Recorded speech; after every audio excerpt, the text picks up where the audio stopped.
shit was going south, and they said to you at this point, look, the immunotherapy, the first lot that you received, Yeah. was no good. Yeah. It wasn't helping. No.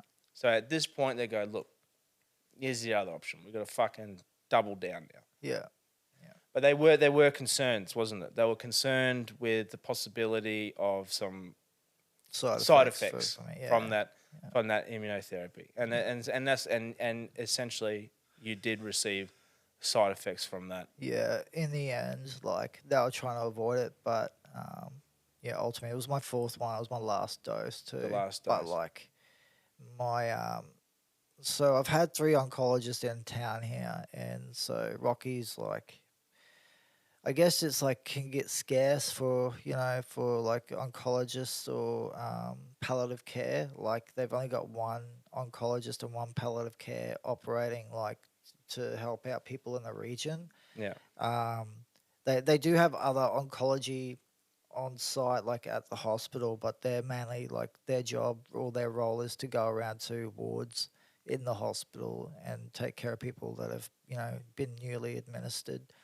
And yeah, so it's I guess that like I was getting juggled around a lot with other oncologists, and then they were having to play catch up on what was actually going on with with my last treatment and all that, Yeah. and it was a bit of a fuck around, to be honest. Like I felt like I was repeating myself all the time, Yeah. and say no, you got that wrong. It's this my last double dose was just recently, and actually the last time I spoke to my original oncologist, he said that like we should probably like woo up on the double doses because your inflammation markers are up. So he was actually concerned that this ulcerative colitis could happen. Yep. And then there's this fucking blow through oncologist come through for a week. And he was only there for a week, and I saw him, and he's like, "Oh, let's try that double dose again." All right, whatever. Like, Yeah. fucking yeah. I just went with it. He's a specialist, and Yeah. kind of just. And then that's what happened. Yeah, so I'm starting I don't know what that says about doctors in Rocky, but yeah. Well, I got to a point. Okay, Well, he wasn't from Rocky, so yeah. But like leading up to that point, so you'd obviously had some support from a lot of people as well. So it actually made a lot of media attention. You were on the Sunrise program in the morning. Yeah. Friend of yours, Humble, Jamie. Yeah, Jamie Humble. She put together a GoFundMe page, which received amazing response from people.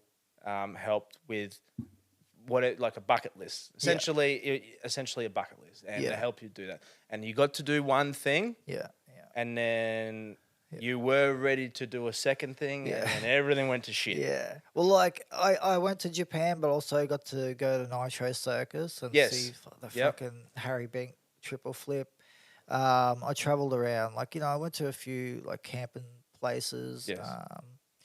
But essentially, like the goal was to go to Thailand. Spend 3 weeks there. And it was all pre-booked too, or they? Was it somewhat they? Well, Jetstar had been paid for the Japan flights and accommodation, and they were going to pay for the Thailand one as well. Yeah. Well, shout out to them that they had intentions of doing that so too. Crazy, Wasn't that awesome of them? Beautiful, yeah. That was rad.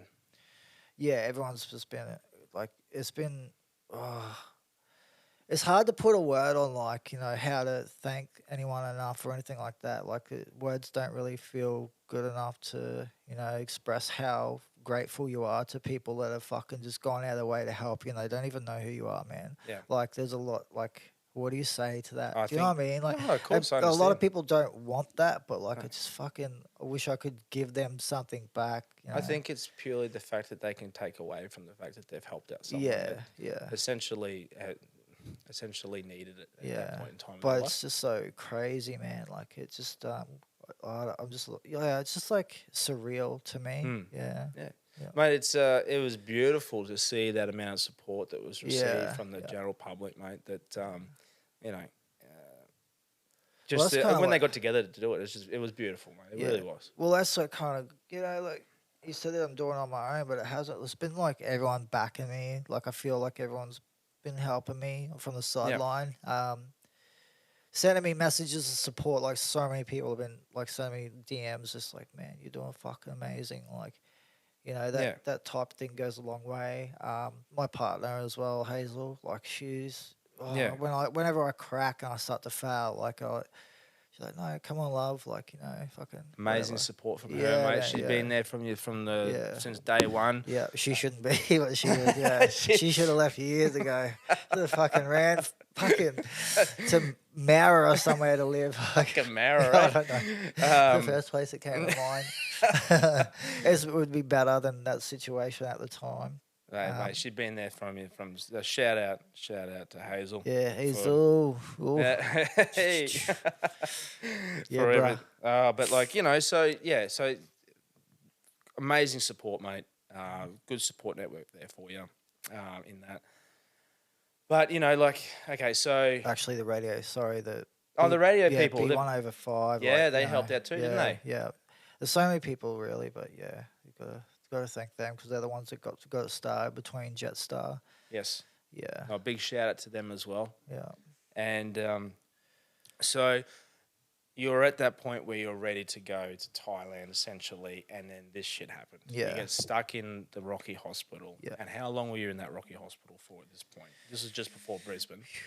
3 weeks, man. 3 weeks. Yeah, and so it's just... And it was going downhill. Yeah, it was real bad. This is like... Because the one before... I had actually done a hospital trip before it where I'd spent... I think it was 3 weeks as well, where I had fevers up to 40 degrees and just like rash all over me. It would have been from the immunotherapy, from the double dose, but they were trying to find, like, you know, I'd get blood cultures taken every day, plus, like, just blood, like, needles every day, like, twice a day, and it was just full on. But, yeah, and then after that was the ulcerative colitis, where it's just, you know, I don't know how else to say it, but shitting blood, like, just constant. That's and crazy. It's crazy because it wouldn't start until towards the end of the day. You could go through the whole day and it was just like it didn't happen. Yeah. And then as soon as 5 o'clock hit, it was like fucking, you know, like on just timing. Like shift work. Yeah, and then like all the pain would come on just from like you'd start to like shit out the blood. Yeah. And then, man, the pain would come on. It was just so full on that you just, man... I know this is very descriptive, but you get on your tiptoes, man, you're just clenching for anything and you're fucking screaming for any type of relief or help. Yeah, it was real full on. And I knew that if I didn't stick with it, I knew where I was going to go, that they were going to like operate on me or want to remove shit. So I stuck with it for as long as I could. And how did that go? Well, I went 6 weeks. I went and 6 weeks I went with it, and then I was like, no, I've had enough. I can't fucking do this anymore. They were just pumping me with painkillers, like so much painkillers, man, and I was just trying anything. And it was, I was getting used to all of the painkillers. Yeah, so you're getting a tolerance for it? Tolerance for everything. And then, like, so they're up on the doses, and they're like, hey, Nick, like, you know, you're getting used to this, like, and it's not good to be on this for too long. So I'm like, yeah, right, kind of know that already. Yeah. But so essentially you engaged, so you knew that something wasn't right, the treatment wasn't right, or something wasn't right, the treatment you're receiving, whatever might be the case. Yeah. And you applied That was after 3 weeks, That was after the 3 weeks. Yeah. You applied the Ryan's Rule. Yeah, Ryan's Rule. So I called them at like 12 o'clock at night. I called Ryan's Rule. It was actually suggested to me by the nurses. I won't say who it was, but of course. They're like, yeah, man, I'm not supposed to say this, but you really need to call Ryan's Rule because I believe you're not getting the care. Right. And I'm like, yeah, I felt the same anyway. But like within the 3 weeks I was there, palliative care didn't come and see me once. Really? Nah, they didn't come see. She didn't come see me like face to face or anything. She got a bit of a grudge against me. But yeah, anyway, so we called Ryan's Rule and I told them my situation, and then they got like the whole board, like the whole, you know, who had to come up to see me. And then they reviewed me, and then I was flying out the next day. Yeah, to Brisbane. It goes to show you something, doesn't it? Yeah, exactly. And then they put me on stronger painkillers to sort it out, because they weren't upping anything, they weren't doing anything. Yeah, I was feeling pretty much everything. Like yeah. Yeah. And then, so how many weeks in total did you spend down in Brisbane? So this is the third week in Rocky, in the hospital, flown down to Brisbane. Yeah. What was the total length of the stay that you spent down? All up was 8 weeks in hospital. So it's another 5 down in Brisbane. Yeah. Now, you got to Brisbane, and they assessed you, and what happened there from that point? So they basically said that like you have ulcerative colitis, and we believe that they've done a few tests where it comes back with inflammation markers, but also as a way that they can tell. I'm not sure how, to be honest, but they knew that it was the immunotherapy that was the cause of it. So essentially, the very thing that was to kill the cancer was also killing you. Yeah, well, that's... I mean, it makes sense. I mean, and not to be silly, I'm just saying, like, you get this thing that's killing cancer. I'm sure it's going to be killing other things as well. Yeah, well, that's what it does. It boosts your immune system. It helps fight cancer cells, but also it doesn't recognize healthy cells, and it'll just start attacking them. Everything.